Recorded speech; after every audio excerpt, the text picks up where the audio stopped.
We are now talking to two-time Super Bowl champion running back Brayden Jacobs and his soon-to-be star college recruit son, Brayden Jacobs. What's up, Mr. Brandon? And nothing much, man. Just here in the middle of a move right now, going from one house to another. But things are going great, man. Happy New Year to you guys, and I hope all is well. I hope your New Year bring in much success, great health, and everything else you want. You look Happy healthy. New Year to you guys too. Yeah, you look healthy. So does your son. I mean, you still look the same that you did when you played football 5, 6, 7, 8 years ago. So you look great. You really do. I try my best, man. It's 2023 coming up.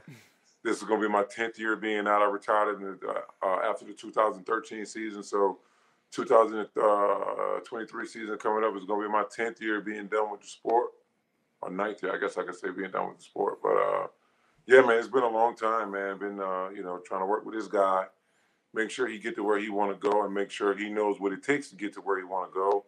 Making sure he knows where he want to go, that type of stuff. So I'm really proud and a proud father to be in a position and just watch him grow and go through this recruit is a totally different process now than what it was when I came out. So before we get into the Giants, why don't we get in with your son? And Brayden, we heard a lot about you. You're 6'5". I think he what 6.5 now. Okay, 6. You're a pretty big dude, and your father, speaks very highly of you. You're an offensive lineman. I think you were recruited by Kent State, if I'm not mistaken. Was it Ken? Was it what was the school? Kansas State, Alabama. Yes. He got offers from. Go ahead, man. Like he said, Kansas State, Alabama, Georgia, Tennessee, NC State. There's a couple. There's a lot of other schools too. Oh, yeah, he's Power 5 teams. I love it. 3 SEC powerhouses. Yes, you want to hear that, and those are and if you're getting full scholarships, and we have a guy out here named Preston Carey who is a freshman, all-American freshman, and this kid he's a big dude like you, but looking at what your father has done in the NFL and winning 2 Super Bowls, he was a big part of the Giants Super Bowl championship. The pedigree that you have moving forward is pretty unique. And what made you, as a young kid, decide to be an offensive lineman from the other positions you could have played?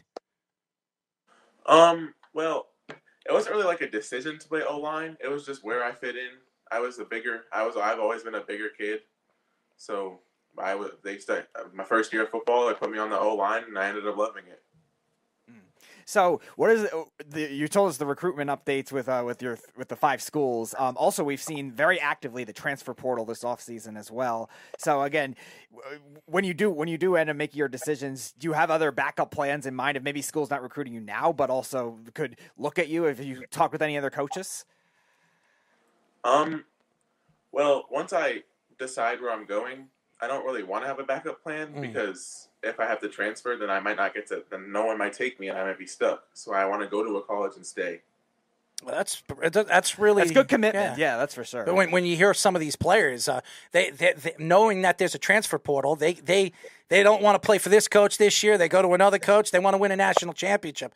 We are talking to Giants 2-time Super Bowl champion running back Brayden Jacobs and his son Brayden Jacobs. Brayden, when you look at the game and how it's changed, and you saw how your father played, he was a pounder, a guy that pounded everybody at the line of scrimmage. The game has changed. You have these running backs that do all these different things in the open field. They catch the ball, they run up the gut, they do all these different things.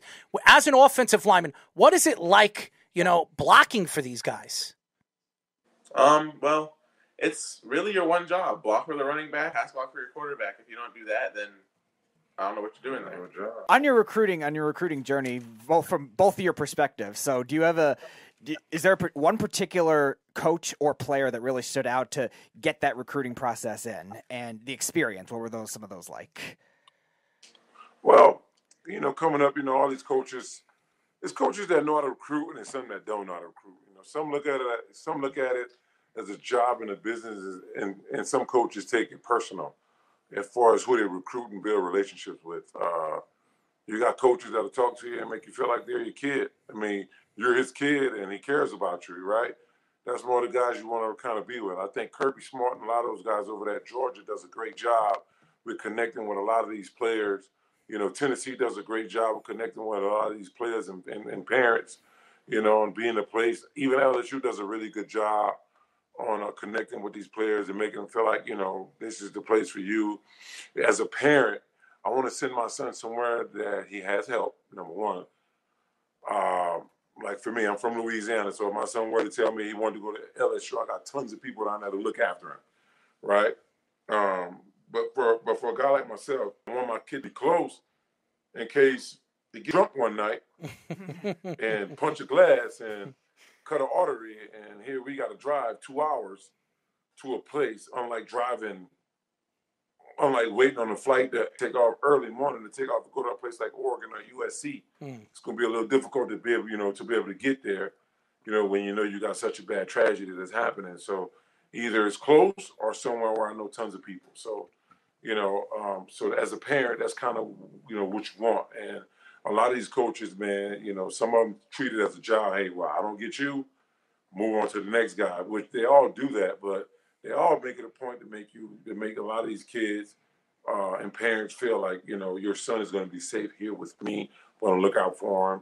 I'm going to take care of him. I'm going to make sure he's good type thing. So, man, I just want my kid to be able to go somewhere where he is, number one, wanted, and number one, somewhere cared about, and somebody got his back if the shit get hot. Brayden, your father played for the Giants. Did you grow up a Giant fan?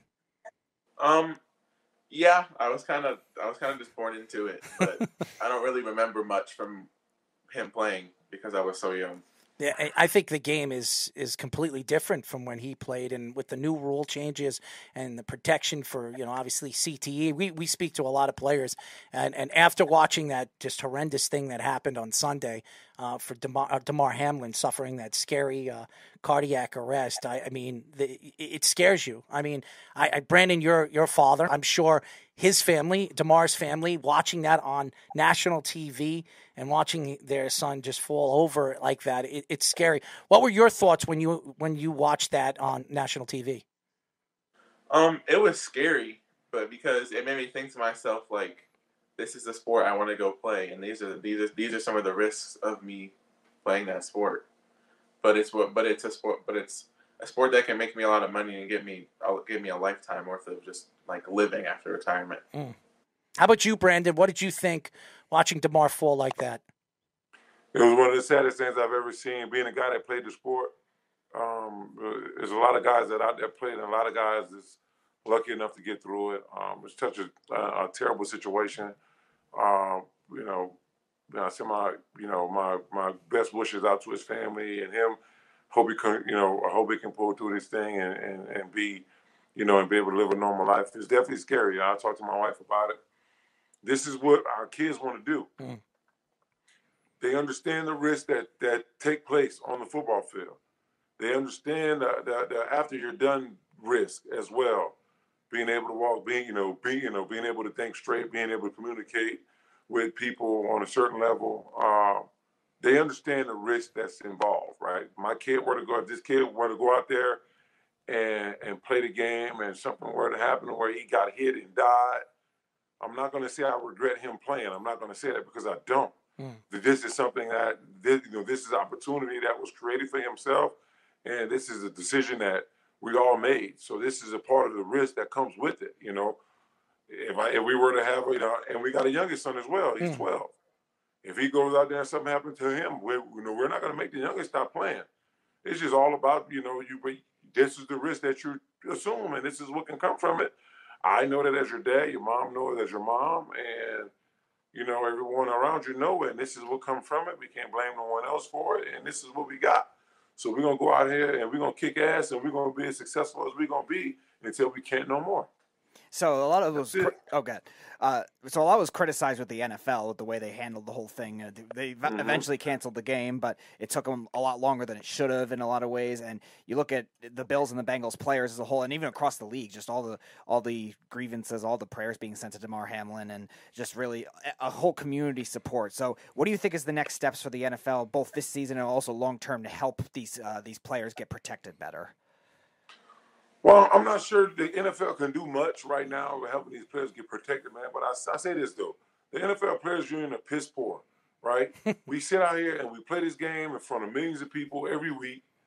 To not have permanent, lifelong health insurance, to be able to go through, jump over hurdles and fight lions, tigers, and bears, and cut ourselves out of the stomach of a python to try to get disability from the NFL. They got their doctors who's on their side who's going to say you're fine, but a real doctor who don't know you from Adam is going to say you got problems, right? The NFL is a big business. It's a big mafia, and they want to make all the money that they can possibly make without having to reach down and help a lot of the players that's under them that has done it. A lot of former players, like guys come from, not even myself, guys that come before me. You got guys that come before me that don't have health insurance now because of their time was up, right? These 6 years, like in an ERA or whatever, the IRA account, whatever that shit is done. I think the NFL needs to do a better job with the billions of dollars that they make every year on making sure these guys, when they're done playing, are protected. Health insurance for me costs about $2,500 a month, right? That's about $2,500 a month. I mean, I know it's me. I mean, I know it's thousands of people that came through the NFL, right? But I think that they can do a better plan. I think they can do a better job with making sure that these guys, like a lot of these former guys, are okay. Like at the end of the year, we're not making you much more money, right? But we made you enough to where you can at least be able to, we don't have to jump through hoops and all of this other shit to be able to get our disability when things go wrong, our workers' comp, like all of this. They fight us on all of this stuff, man, and I think it's terrible. As everybody knows, we are talking to Giants two-time Super Bowl champion running back Brayden Jacobs and his son Brayden Jacobs. And it's crazy because I speak about it. I have taken shots at the NFL. They probably don't like me. Roger Goodell, who's making about $45 million a year. He's got benefits, long life benefits after he's done with the NFL. So does his kids, his family, and he has his own jet. So I understand how you feel. We've spoken to a lot of ex-NFL players, and they agree with you. It's not just you, Brandon. Every single one of them have said the NFL have struck out on this, and they have to figure something out. Not now, not tomorrow, not the next day, but now. So the game needs to be fixed in a lot of ways. The players union need to step up to the plate and protect the players that are putting their bodies and their lives on the line. So why don't we get into the Giants, Brandon? And the Giants have had a pretty good year for a team that really had no weapons. They lost Sterling Shepard early in the year. Kenny Golladay has been an absolute strikeout. I mean, you look at the big picture of where the Giants are.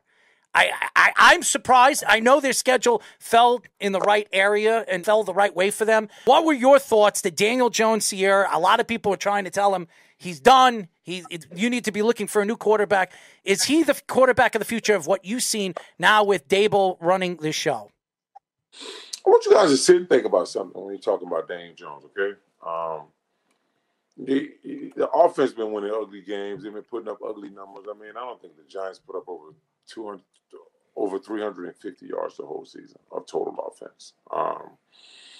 But when people speak of DJ, they should take into consideration everything that comes with a guy who gives the ball to everybody else. Okay? Name one wide receiver on their team that you can call a go-to guy. Do you guys know one? None. No, Darius Slayton's the third. He would be a third or fourth option on any other team. On any other team, but right now he's a one option because that's what we got. We gave $72 million to a big 6'3", 6'4", 200-plus pound Kenny Golladay, who has a bust, disappeared. Let's just say disappeared. A bust. I mean, I money. don't call a guy a bust because certain systems and certain organizations are for certain people. But you can't go get a guy that's off the Lions team who's done good for the Detroit Lions, but still hadn't won any goddamn games, and give him $72 million. You don't do that. He hadn't won enough. Yeah, he had a great season. He hadn't won enough. You don't know what it's like to win. And he's always been in week 6, week 7, week 8, week 9. His season is over with. He never had to fight through. He never had to break down a brick wall at week 14, week 15 to make the playoffs. The Lions have never been anything. And I'm not taking a shot at Golladay. I'm just saying these guys who's going on paying these guys, they need to take into consideration everything. We want to give a guy $72 million.